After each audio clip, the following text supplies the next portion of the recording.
হাঁসের বাচ্চার যত্ন সম্পর্কে অনেকে জানতে চেয়েছেন যে আপু রাজাহাঁসের বাচ্চার কখন কোন যত্ন দেওয়া যায় এবং কখন কোন যত্ন দিলে, খাবার দিলে, ওষুধ দিলে বাচ্চাগুলো ভালো থাকবে, সুস্থ থাকবে। তো এক এক করে সকলের প্রশ্নের উত্তর মিলবে আজকের এই ভিডিওটাতে। আশা করি ধৈর্য সহকারে দেখলে ভিডিওটা সম্পূর্ণ কিছু বুঝতে পারবেন। আসসালামু আলাইকুম, কেমন আছেন সবাই? আশা করি সবাই ভালো আছেন, সুস্থ আছেন। আলহামদুলিল্লাহ আমিও ভালো আছি, সুস্থ আছি মাশাআল্লাহ। এখানে আমাদের যে রাজাহাঁস এবং চীনা হাঁসের বাচ্চাগুলো এত সুন্দরভাবে এরা শুয়ে আছে যে এরা অনেকটাক্ষণ কিন্তু হাঁটাহাঁটি করছে। হাঁটাহাঁটি করার পর কিন্তু এইখানে আরামে সুন্দরভাবে শুয়ে আছে, ঘুমিয়ে পড়ছে শুয়ে কেহ কেহ। তো এইখানে মেন বিষয় যেটা, যে আমি এদেরকে এইখানে নিয়ে আসছি এই কারণের জন্যই, এদের কিন্তু রোদ্দুরে নিয়ে আসছি, হালকা মৃদু রোদ্দুর। অর্থাৎ রাজাহাঁসের বাচ্চা ছোট অবস্থাতে আপনারা যখন বাচ্চাগুলা মায়ের রম থেকে কেড়ে নেবেন, অর্থাৎ 24 ঘন্টা পর যখন বের করবেন, তখন যে এদের সর্বপ্রথম দিবেন হচ্ছে খাবার হিসাবে লেবু চিনির পানি, অথবা ব্রুডিং ক্ষেত্রে চালাবেন আপনারা লাইসোবিটটাও দিতে পারেন, লেবু চিনির পানিটাও দিতে পারেন। তো লেবু চিনির পানি দেওয়ার ফলে আপনাদের হাঁসের যে সমস্যাটা হবে না, সেটা হচ্ছে যে আপনার রাজাহাঁসের বাচ্চার শরীরে এদের গ্লুকোজের কাজ করবে, স্যালাইনের কাজ করবে, এমনকি ভিটামিন সি এর কাজ করবে লেবুতে। এছাড়া লেবু কিন্তু বাচ্চা যখন ফুটে বের হয় এদের কিন্তু একটা নাভি থাকে, সেই নাভিটা কিন্তু শখানোর দরকার পড়ে। অর্থাৎ যে কুসুমটা, এটা কিন্তু ধীরে ধীরে বাচ্চার পেটের নিচে চলে যায়, অর্থাৎ থাকে এটা, আর এটাই শুকাতে কিন্তু অনেকটা সময় লেগে যায়। তো এই কারণের জন্য লেবু চিনির পানিটা দিলে আপনাদের লেবুতে কিন্তু প্রচুর পরিমাণে ঘা টানে, এটা আমরা সবাই জানি, বা কোনো ক্ষত স্থান থাকলে সেটা কিন্তু শুকাতে অনেক হেল্প করে। তো এই কারণের জন্য আপনারা লেবু এবং চিনির পানি দেওয়ার চেষ্টা করবেন। আচ্ছা, এটা দেওয়ার ফলে দেখবেন যে চুনা পায়খানা হবে না, ঝিম ধরে থাকবে না, পাখা ঝুলে যাবে না। এই সমস্যাগুলোর হাত থেকে কিন্তু আপনারা বাঁচতে পারবেন লেবু চিনির পানি দিলে। আচ্ছা, এক্ষেত্রে যদি লেবু চিনির সিজন না থাকে, অর্থাৎ লেবু সিজন যদি না থাকে, যদি না পাওয়া যায়, তাহলে সেক্ষেত্রে আপনারা যে কাজটা করবেন সেটা হচ্ছে লাইসোবিটটা দেওয়ার চেষ্টা করবেন। লাইসোবিট ওষুধটা 1 গ্রাম ওষুধ 1 লিটার পানির মধ্যে দিবেন ছোট অবস্থাতে। তো এইভাবে দেওয়ার পর 3 থেকে 5 দিন আপনারা দেওয়ার চেষ্টা করবেন। তার পরবর্তীতে যে কাজটা করবেন সেটা হচ্ছে যে বাচ্চাগুলোকে হালকা মৃদু রোদ্দুরে রাখার চেষ্টা করবেন। হালকা মৃদু রোদ্দুরে রাখলে পরে রাজাহাঁসের বাচ্চাগুলোর কিন্তু শরীরটা কিন্তু যে ভিটামিন ডি এর যে অভাবটা থাকে, এই অভাবটা কিন্তু আর থাকবে না। ভিটামিন ডিটা কিন্তু পরিপূর্ণভাবে পূর্ণ হয়ে যাবে। তো ভিটামিন ডির অভাবটা পূর্ণ করতে চাইলে অবশ্যই কিন্তু আপনারা হালকা রোদ্দুরে রেখে দেওয়ার চেষ্টা করবেন। এর পরবর্তীতে খাদ্য হিসাবে জিরো স্ট্যাটাস ফিডটা দিবেন। খাদ্যর মানটা অবশ্যই ভালো আছে কিনা সেটা আপনারা চেক করে নেবেন, কারণ খাবারের মধ্যে যদি ভেজাল থাকে, এবং অনেক খাবার আছে যে রাজাহাঁসে খেতে কম চায়, বা অন্যান্য হাঁস মুরগির তুলনায়ও কিন্তু খাবার কম খায়। শুধু রাজাহাঁসি নয়, অন্যান্য হাঁস মুরগিও কিন্তু এই সমস্যাটা হয় যদি খাবারের স্বাদটা ভালো না থাকে। যদি স্বাদ বলতে যে খাবারটা ভেজাল, সেই খাবারটা কিন্তু এরা খাবে খুবই কম, আর যে খাবারটা ভেজাল নয়, স্বাদ বেশি, সেই খাবারটা কিন্তু এরা খাবে বেশি। তো এই কারণের জন্য আপনারা চেষ্টা করবেন খাবারটা ভালো মানের খাবার দিতে। অবশ্যই খাবারটা যেন ভালো মানের হয়, এই বিষয়টা আপনারা সবসময়ের জন্য লক্ষ্য রাখার চেষ্টা করবেন।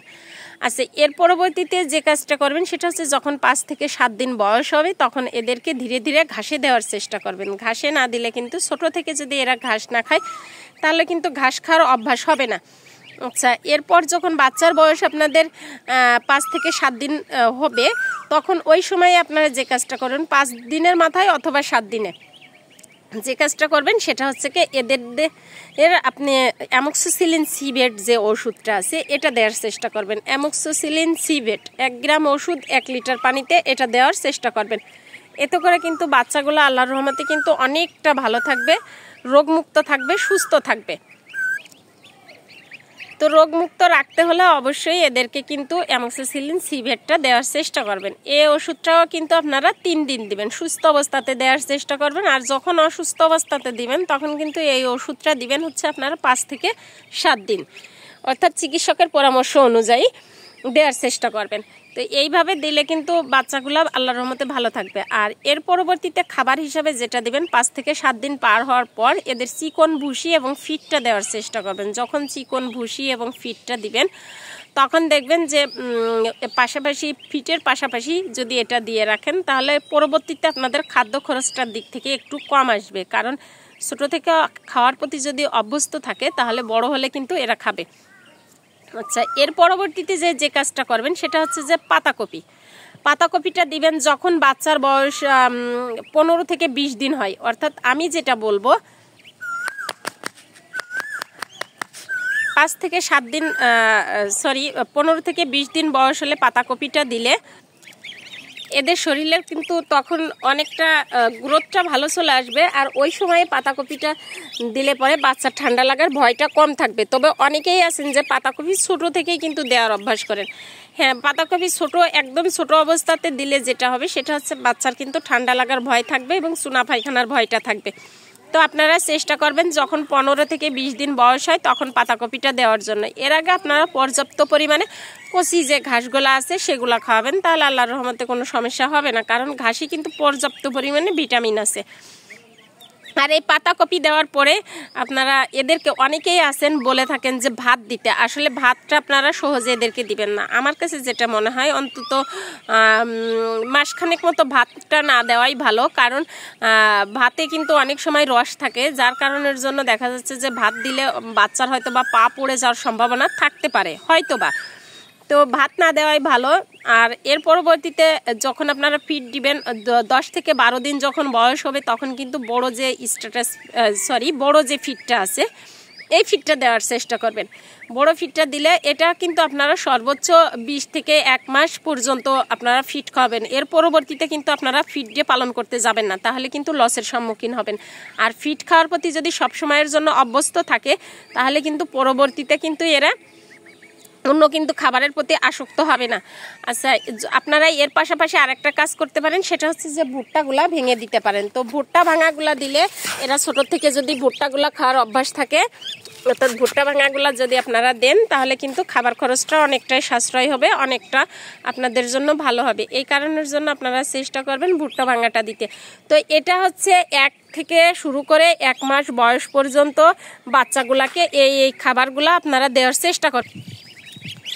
তো সবসময়ের জন্য এই যে কথাগুলো বললাম এই নিয়মগুলো মেনে যদি আপনারা পালন করার চেষ্টা করেন তাহলে অনেকটা ভালো থাকবে। আর 1 মাস পর যে কাজটা করবেন, এর মাঝে একটা কথা বলি, আপনারা চাইলে কিন্তু বাচ্চাগুলোকে যখন 21 দিন বয়স হয় ওই সময় কিন্তু ডাক প্লে ভ্যাকসিনটা করাতে পারেন। তো ডাক প্লে ভ্যাকসিনটা করানোর এটা পশু চিকিৎসকের সাথে পরামর্শ করে তারপর আপনারা ডাক প্লে ভ্যাকসিনটা দেওয়ার চেষ্টা করবেন। তো ডাক প্লের যে ভ্যাকসিনটা এটা দেওয়ার পর আপনারা একটা আছে 21 দিনে আর একটা আছে আপনার সম্ভবত 38 দিনে। তো আমি আসলে সাধারণত ছোট বাচ্চাকে ডাক প্লের ভ্যাকসিনগুলো করাইনি, এ পর্যন্ত পালন করছি দেখে। তো